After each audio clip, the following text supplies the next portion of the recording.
इस पोल के हिसाब से तुम लोगों को चाहिए थी चेनसो मैन की मांगा। हियर आई एम, नई सीरीज स्टार्ट करने वाले इस चैनल पर, जहां पर हम चेनसो मैन की मांगा को कवर करने वाले हैं। लेकिन रेज़े आर्क के जो भी चैप्टर्स है उसके बाद वाले, क्योंकि पहले के चैप्टर्स को अडेप्ट कर लिया गया है, उनके बारे में बात करने का कोई फायदा नहीं है। इस वजह से हम आगे के चैप्टर्स को कवर करेंगे। विदाउट एनी फिलर टॉक्स या अपनी सीरीज के पार्ट फर्स्ट को स्टार्ट करते हैं,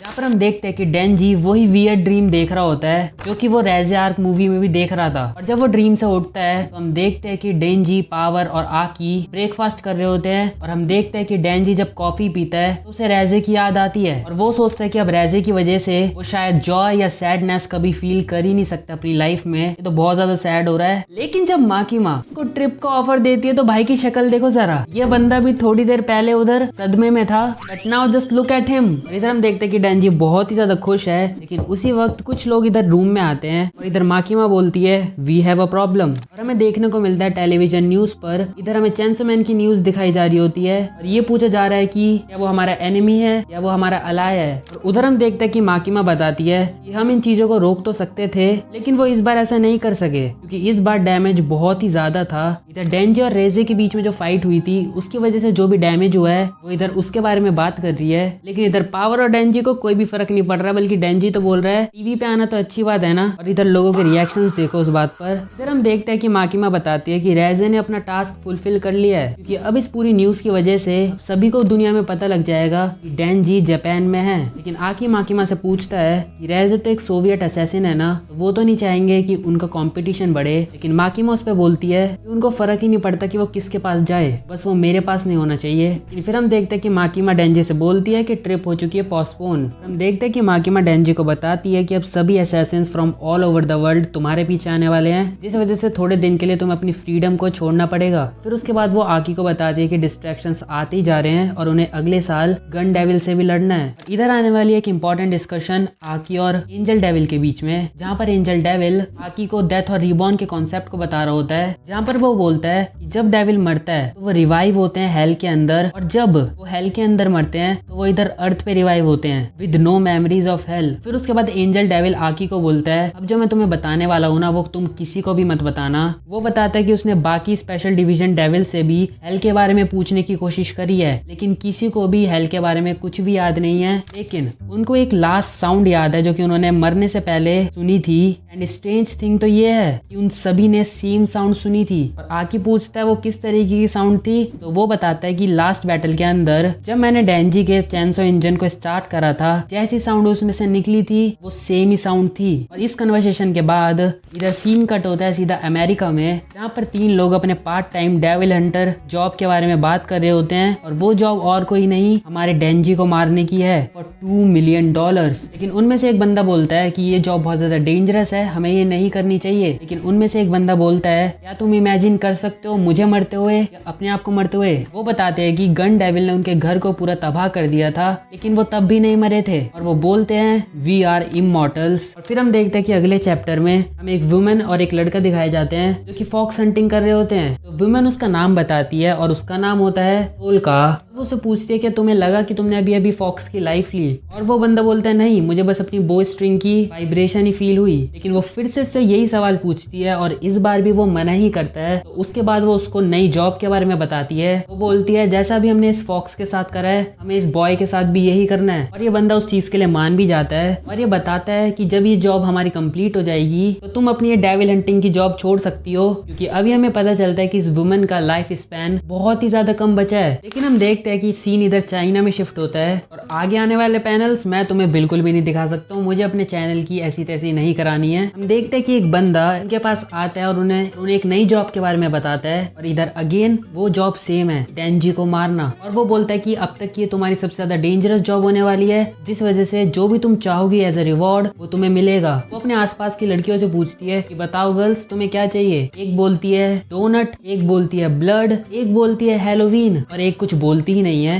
फिर हम देखते हैं कि माकीमा इस बंदी के बारे में हमें बताती है क्योंकि इसका नाम है क्वान शी, जो कि चाइना से एक असैसिन है। और हम देखते हैं कि माकीमा इस वक्त किशिबे के साथ है। और हम देखते हैं कि माकीमा बताती है कि ये हमारे बिगेस्ट कंसर्न है भी नहीं, क्योंकि हमारा बिगेस्ट कंसर्न है जर्मनीज सेंटा क्लॉस। और वो बोलती है वैसे तो शायद वो ओल्ड एज की वजह से मर गया हो अब तक, लेकिन स्टिल अगर उसने अपने डेविल हमारे ऊपर यूज कर लिया तो उधर हम खत्म है। और हम देखते हैं कि इधर सीन शिफ्ट होता है जर्मनी की तरफ, जहाँ पर एक एजेंट जैसा बंदा है वो एक ओल्ड मैन के पास आता है और बोलते हैं कि इस बार क्रिसमस थोड़ा जल्दी आ गया है। वो ओल्ड मैन पूछता है कि इस बार किसको प्रेजेंट मिलने वाला है, तो वो उसको अगेन डेंजी वाले मिशन के बारे में बताता है, लेकिन इन रिटर्न वो बंदा 4 चिल्ड्रंस की डिमांड करता है। वो बोलता है कि 3 for devil contracts and 1 for pleasure. फिर उसके बाद हमें डेंजी को दिखाया जाता है जहाँ पर ये बंदा बहुत ज्यादा ही डिप्रेस हो चुका है अब। और अगेन वो फिर से एक सवाल पूछता है, why does everyone want my heart. और वो पूछता है कि आखिरकार पोचीता है ही कौन। और इस बंदे को अभी भी ट्रिप की ही पड़ी है। और उधर हम देखते हैं कि आकी आता है और फिर वो डेंजी को बताता है कि ऐसा नहीं है कि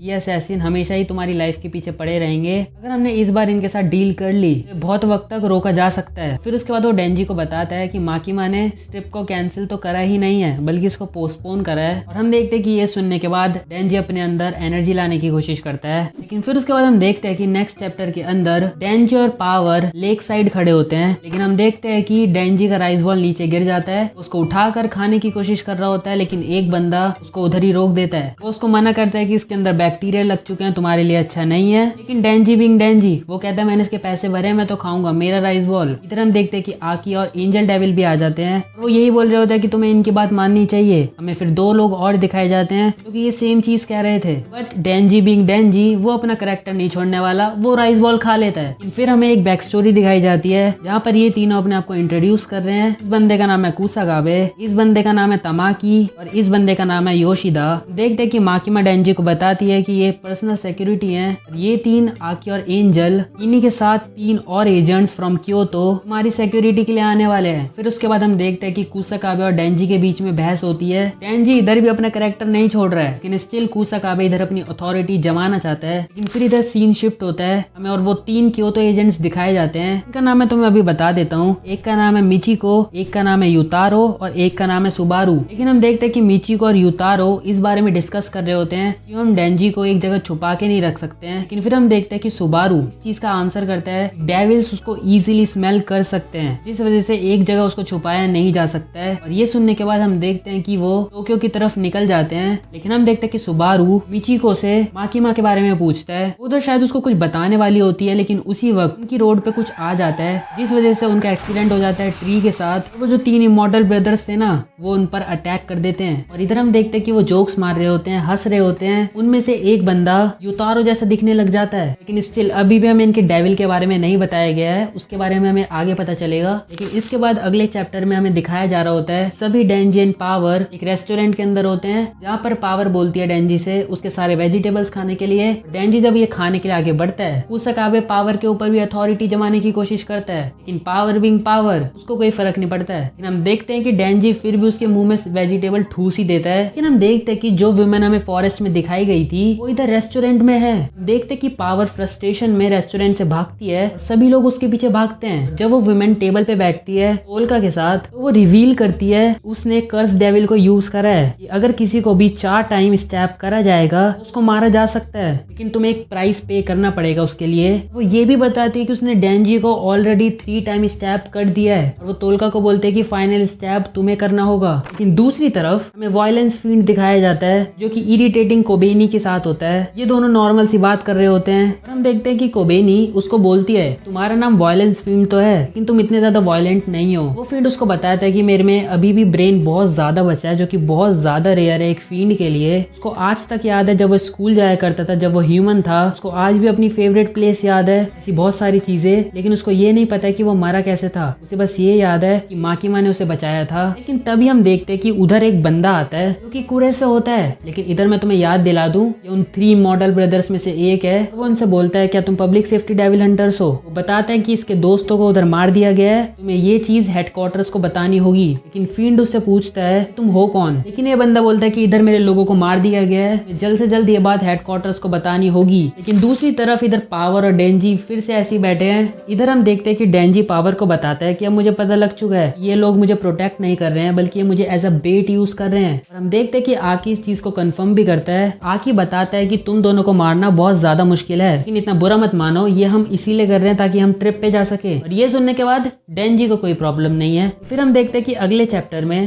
डेंजी का ग्रुप और उसकी सिक्योरिटी फील्ड कुरेसे और इरिटेटिंग गर्ल से मिलते हैं। या मैं इधर कुरेसे का नाम बार बार कभी उसको फर्स्ट नेम से बुला रहा हूँ, कभी लास्ट नेम से, तो तुम इधर समझ जाना। और इधर आके कुरेसे से बोलता है कि मुझे पता लगा कि तुम्हारे साथ क्या हुआ। वो बोलता है कि तुम्हें ज्यादा पुश करने की जरूरत नहीं है, माकीमा ने भी यही बोला है। लेकिन ये बंदा बोलता है नहीं, मुझे अपने फ्रेंड्स का रिवेंज चाहिए। लेकिन दूसरी तरफ कुछ और ही हो रहा है, क्योंकि पावर इधर देख लेती है एक नई कार जो कि हमारी इरिटेटिंग गर्ल की है। पावर बोल रही है कि ये मेरी कार जैसी क्यों लग रही है, तुमने इसे चुराया तो नहीं है। अरे हम देखते हैं कि पावर इधर कार चलाने भी लग जाती है। लेकिन दूसरी तरफ कुरेसे और डेंजी इस मिशन के बारे में बात कर रहे होते हैं। इधर कुरेसे बात कर रहा होता है कि मैं तुम्हें प्रोटेक्ट करूंगा, लेकिन पीछे से पावर उन दोनों को ठोक देती है। इसका पूरा ब्लेम पावर ओबेनी के ऊपर लगा देती है। लेकिन हमें देखने को मिलता है एक इंपॉर्टेंट चीज कि हम देखते हैं कि कुरेसे का फेस चेंज होने लग जाता है। वहाँ पर एक बंदा इसके फेस को पहचान भी लेता है। वो बताते कि ये उन 3 इमॉर्टल ब्रदर्स में से एक है जो कि अपनी अपीयरेंसेस चेंज कर सकते हैं स्किन डेविल की मदद से। ये सुनने के बाद पावर इज लाइक मुझे पता था, इसका क्रेडिट तो मुझे ही जाता है। लेकिन हम देखते हैं कि योशिदा बोलता है कि अगर ये 3 ब्रदर्स थे, इनके पास ये कॉन्ट्रैक्ट है, तो अभी भी 2 बचे हैं। हम देखते हैं कि वो 2 इमॉर्टल ब्रदर्स भी इधर ही हैं और वो साइड में जाके रोने लगते हैं। और उनमें से एक बोलता है कि मैं अपना रिवेंज लूंगा। लेकिन जब वो रिवेंज लेने जाता है तो कुछ दे के ही आ जाता है। लेकिन हम देखते हैं कि ये इस लास्ट बंदे को छोड़ देता है। हाँ, इस बार इसकी किस्मत बहुत ज्यादा अच्छी है। इसी खुशी में हम इसका नाम याद रखते हैं जो कि है एल्डो। लेकिन दूसरे चैप्टर में हम देखते हैं कि वो कॉन्शी और उसके कंपेनियंस थे, वो भी टोक्यो में आ चुके हैं। हम देखते हैं कि वो सुशी खाने के लिए जाते हैं एक रेस्टोरेंट में। उनमें से एक कॉन्शी को फिश के बारे में बता रही होती है, लेकिन कॉन्शी बिल्कुल भी इंटरेस्टेड नहीं लग रही है। और कॉन्शी बताते हैं कि वो अब थक गए हैं, जिस वजह से वो डेंजी को हंट करने स्टार्ट करेंगे कल से। दूसरी तरफ हम देखते हैं कि एल्डो क्रोसे की फोटो को ऑब्जर्व कर रहा होता है, जिसमें वो एक फ्रेंड को देखता है और उसके अपार्टमेंट में जाता है। हम देखते हैं कि उसका फ्रेंड उसको अपने रिलेटिव्स के बारे में बता रहा होता है। देन उसके बाद वो कुरोसो से उसके लाइफ के बारे में पूछता है। तो वो उसको अपनी जीएफ मदर जो कि उसकी बहुत ज्यादा केयर करते हैं उसके बारे में बताता है। लेकिन उसके बाद वो यंग कुरेसे की फोटो देखता है जहाँ पर वो एक सॉकर टीम का पार्ट होता है। ये देखने के बाद उसको बहुत ज्यादा बुरा लगता है और वो रिपीट करने लग जाता है I am sorry, I am sorry. लेकिन जब हम देखते हैं कि वो दोनों सोने जाते हैं तो जो उसका फ्रेंड है वो उसको इन्वाइट करता है कि ये जॉब छोड़ दो, हम एक छोटी सी क्लोथिंग शॉप ओपन करेंगे